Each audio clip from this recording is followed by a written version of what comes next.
Hey, everyone, and welcome back.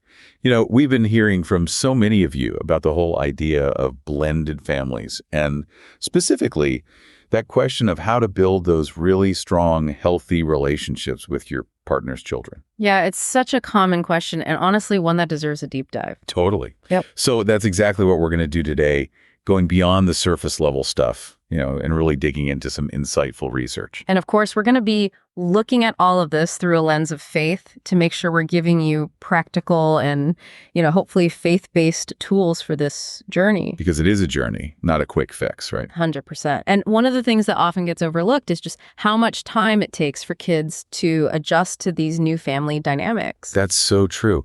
It's easy to go in with the best intentions, but maybe not fully understanding the child's perspective. It's like we think, okay, new family, let's all be happy. But it doesn't always work like that, does it? Not always, no. So how can we better understand what these kids might be going through? Where do we even start? Well, Patricia Papernow, who's done some amazing work on step families, really emphasizes the importance of understanding the emotional stages kids go through.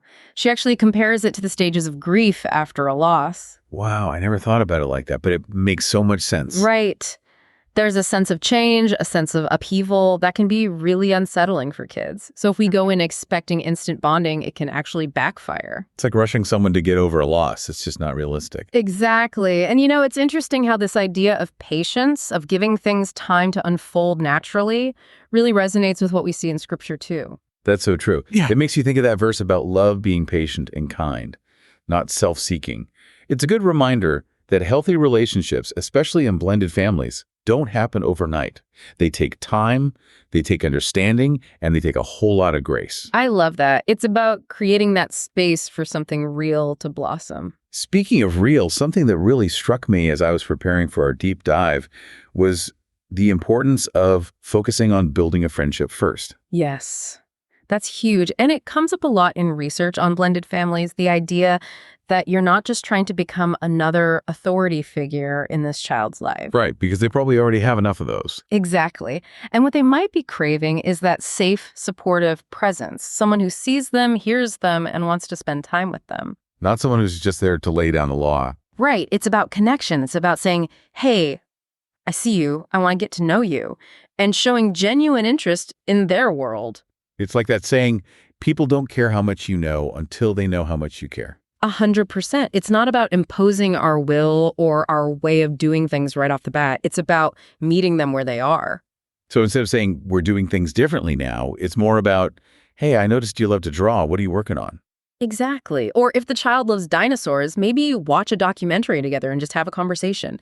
Those small interactions can make a world of difference. It reminds me of how Jesus connected with people. He didn't just show up and start preaching at them. Exactly. It was about meeting people where they were at. He shared meals, listened to their stories, showed compassion.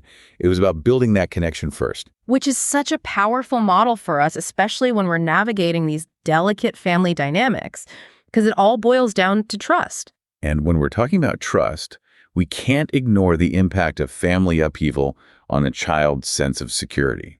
That's a big one. Huge. And there's actually a lot of research on this, specifically in the field of attachment theory. Oh, yeah, like John Bowlby's work. Exactly. Bowlby found that infants develop this strong emotional bond with their primary caregivers, and that bond is crucial for their development. But when that bond is disrupted through separation, divorce, family changes, it can really impact a child's sense of safety and security. It's like their world gets turned upside down. Exactly. And that's why consistency is so vital, especially in blended families. Being that steady, reliable presence, keeping promises, even small ones, being there for them emotionally, these things help to create a sense of safety and predictability. It's like that feeling of having solid ground to stand on when everything else feels shaky. Yes, exactly. And, it's not always easy, especially when there are so many moving parts in a blended family. But that consistency, that reliability, it goes a long way in building trust. So how do we make sure we're being that consistent presence, especially when, let's face it, things can get a little crazy sometimes? Well, it starts with communication and collaboration with your partner. You're on the same team here, and it's essential to be on the same page. So even if you don't agree on everything, presenting a united front. Exactly. Because that inconsistency, that back and forth, it can create anxiety for kids who are already feeling a bit unsure about things. That makes a lot of sense. It's about creating that sense of stability and security, which is something that children, especially those who've gone through family changes, really crave. And of course, we can't talk about blended families without acknowledging the often complex relationships with biological parents. Oh, absolutely. That's a whole other layer to this, isn't it? It is. It's that loyalty piece. Yeah. These kids are trying to navigate different homes, different expectations, and sometimes it's a lot for them to process. It really is. And, Judith Wallerstein, who did a lot of research on children of divorce, found that they often feel caught in the middle. Right, like they have to choose sides. Exactly. And that's a lot of pressure for a child to carry. So as partners, as the adults in the situation, we have to be so mindful of that. So how do we approach that with sensitivity and wisdom? What can we do to support the child without overstepping or making them feel like they have to choose? It goes back to respect. Respect for the child's feelings, their relationship with both parents. So it's not about competing for their affection or trying to erase the other parent. It's about creating a space where everyone feels honored and respected. Exactly. And that means never speaking negatively about the other parent, no matter how challenging things might get. Our role is to be a source of peace and stability, not to add fuel to any existing fires. That's such a good point. We're talking about creating a culture of respect, even when it's difficult. And I think for many people, that can feel particularly challenging when it comes to discipline. It's a tricky one. We might have the best intentions, but it's important to remember that stepping into a disciplinary role too quickly can actually be counterproductive. Mavis Hetherington, another researcher who's done some fascinating work in this area, found that, when you try to assert authority too soon, it can create pushback, resistance, and even resentment from the child. It's like we're overstepping our bounds before we've really earned the right. Exactly. Imagine yourself in the child's shoes. You're already trying to adjust to this new family structure, and then someone new comes in and starts laying down the law. Yeah, not exactly a recipe for a warm welcome. Right. It can feel intrusive, unfair. Like, who are you to tell me what to do? And Hetherington's research actually shows that it's far more effective to focus on building that supportive relationship first. So it's more about being a teammate to our partner, not stepping in as a disciplinarian right away. Precisely. It's about asking, how can I support you? Rather than, here's how I think you should be doing things. Such a different approach. It really is. And, it actually ties in with that concept of servant leadership, which we talk a lot about on this show. And, it's a core principle in Christianity. Right. That idea of serving others, putting their needs before our own. Exactly. And that's so key when it comes to building healthy relationships with our partner's children. It's about coming alongside them, supporting them, not trying to control them. Which makes a lot of sense. And it's a good reminder that this is a process. It's not about instant results. It's about putting in the time and effort to build those strong foundations. 100%. It's a marathon, not a sprint. And like any marathon, there are going to be bumps along the road. Oh, absolutely. We're talking about blending families here. Different personalities, emotions, expectations. It's going to get messy sometimes. That's just life, right? But speaking of emotions, how do we handle those tricky situations, those moments when emotions are running high and maybe we're feeling a little bit lost? Well, communication is key, and not just between partners, but with the children as well. You're reminding me of John Gottman's work. He talks a lot about the importance of creating a safe space for emotional expression. Yes.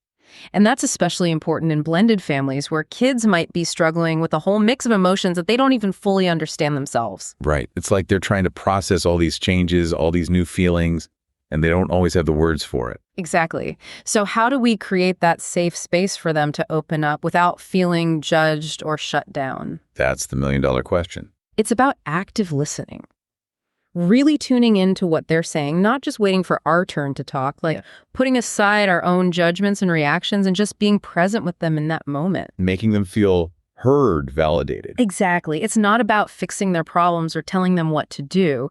It's about creating that space where they feel safe enough to express themselves without fear of judgment or rejection. Which can be tough, especially when emotions are running high and maybe they're saying things that are hard to hear. It definitely takes practice. And a lot of self-awareness, humility, too. So it's not just about what we say, but how we say it. Exactly. It's about our tone, our body language, our willingness to really listen and try to understand where they're coming from. And, it strikes me that this whole idea of creating a safe space for emotional expression, it's not just important for kids, it's important for all of us. 100%. We all need those people in our lives who we can be vulnerable with, who we can share our struggles and our triumphs with without fear of judgment. People who just get us. Exactly. And when we create that kind of environment within our families, it allows for deeper, more meaningful connections. And it teaches our kids how to navigate their own emotions in a healthy way. Absolutely. It's about breaking those cycles of unhealthy communication patterns and replacing them with ones that foster empathy, understanding, and respect. Which is a beautiful thing. Mm. And speaking of modeling healthy patterns of behavior, we can't underestimate the power of our own example. Oh, that's huge. Kids are always watching us like little sponges, soaking up everything they see and hear. And, they're learning not just from what we say, but from what we do. Right. Actions speak louder than words. Or in this case, maybe louder than lectures about being nice. Exactly. Albert Bandura, a psychologist who's done a lot of work on social learning, found that kids learn a ton about relationships just by watching the adults in their lives. It's like that saying, more is caught than taught. 100%. And who are they watching most closely? The people they live with, the people they depend on, that's us. So if we're yelling at each other or giving each other the silent treatment, that's what they're learning is normal. It's tough to hear, but yeah, that's the reality. But here's the flip side. If we're making that effort to communicate effectively, resolve conflicts peacefully, showing respect and kindness, well, those are the seeds we're planting for their future relationships. So it's not just about talking the talk, but walking the walk. You got it. And it all ties back to that servant leadership model again, putting the needs of others before our own, just like Christ did. Leading by example, showing them what love looks like in action. And, sometimes that means admitting we don't have all the answers. Oh, for sure. No shame in seeking professional guidance, especially when it comes to family. Right, because this stuff is important. It's not like failing if we need a little help sometimes. Not at all. In fact, a lot of experts recommend family counseling, especially for blended families. Patricia Papernow, who we mentioned earlier, she's a big advocate for it. Interesting. So it's not about waiting until things are falling apart. It's more like preventative care. Exactly. Think of it like this. You wouldn't head out on a cross-country road trip without a good map, right? Definitely not. Especially if I'm going into uncharted territory, which, let's face it, blending a family can feel like sometimes. Exactly. So family counseling can provide that roadmap, those extra tools to help navigate all the twists and turns. Being proactive, setting ourselves and our families up for success. Exactly. And there's a real parallel there to the Christian value of seeking wise counsel. It's in the Bible. We're not supposed to have all the answers ourselves. Being open to learning, being humble enough to admit when we need guidance. And knowing we don't have to go through this alone. I love that. What a great note to end on. Because it's a journey, not a destination, right? 100%. There will be challenges, bumps along the way, but like you said, it's about having that roadmap, that support system, and a whole lot of grace. And love. Don't forget the love. Of course, lots of love. Well, this has been an incredible deep dive. Thanks to everyone for joining us.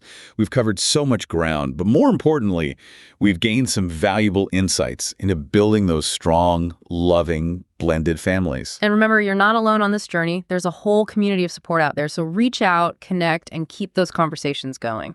Couldn't have said it better. Until next time, keep seeking wisdom, keep showing that love, and keep on building those amazing families.